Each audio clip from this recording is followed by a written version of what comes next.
applied to schools typically refers to a goal or climate the school is trying to achieve, some purpose that is the school's reason for being, which is usually reflected in both curriculum and culture. Special character comes in various forms, including religious education, a dedication to the arts, which includes painting and music, as well as sports high schools. These places are dedicated to producing future athletes. In this video, we're going to look at the special character initially of the category of schools just outlined. Then we're going to look at schools that don't fit into this particular category, but we will find do have a special character all of their own. We're going to conclude by noting that character comes in many forms, which are sometimes influenced by industries that are prominent in and around the region where the school is located. However, we start with religious schools.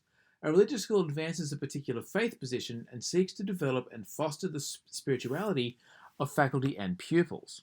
Such a school may have daily worship meetings or devotionals for faculty and regular lessons and either daily or weekly worship meetings for pupils. Both faculty and pupils contribute to the character of these schools, but teachers are our focus here. Teachers looking to contribute to such a school ideally would share the faith of the school, thus allowing them to aid in its development in both the community and among the pupils. Teachers could lead devotionals, they could contribute musically to the worship services, or perhaps even run religious lessons for the pupils. Now, implications for teachers working at such a school would include conducting themselves according to the tenets of the school's faith position, which may include attendance at services outside of school, as well as restrictions on certain personal behaviours. We now move to schools that are dedicated to the performing arts. These schools will often have dance groups, marching bands, will put on regular musicals and plays, and generally have a climate of artistic production. The focus here is excellence in music, art, and other forms of personal expression. Teachers can easily contribute to the special character of these schools. They can involve themselves in the productions, or if they have musical talent themselves, get involved with the band or other musical endeavour at the school. Even if they do not possess a form of artistic talent themselves, there is more to production than what happens on stage. Teachers could do something as simple as driving the bus to a performance venue and assisting with setup and other roadie duties for the performers. These roles that take place behind the scenes are every bit as important as the person conducting the choir or fulfilling some other role that takes place in front of the camera.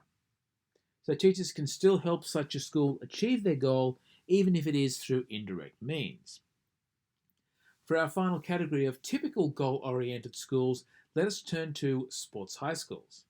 These are schools where the focus is athletic excellence.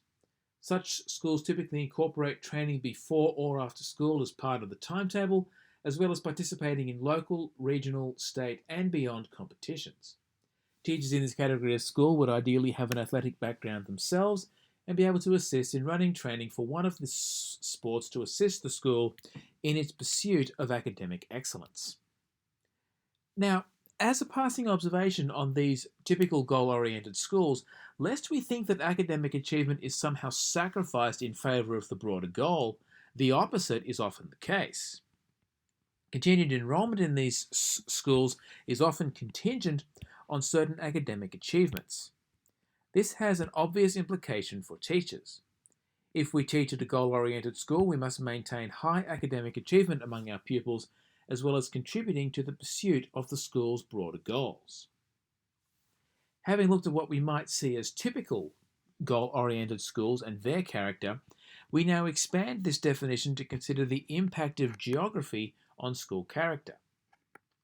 As a first example, a school that is close to the bush or a forest might incorporate more of the natural world into their work and encourage their pupils in mountaineering, bushwalking, and related pursuits, which would give their school a particular character. Schools on farm country might incorporate more agriculture and even some husbandry into their work. Finally, a school that is located in or near a mining town might incorporate metallurgy, construction, and associated skills into their work. These different foci will provide schools with a special character all their own. There is a pattern here though. Schools in particular areas, sometimes focused on an industry, will bring that industry into the school, which gives yet another perspective on special character. We can thus see that this concept can encompass much more than is usually conceived. On a broader level, special character can also relate to the values and ethics that a school tries to instill in its pupils.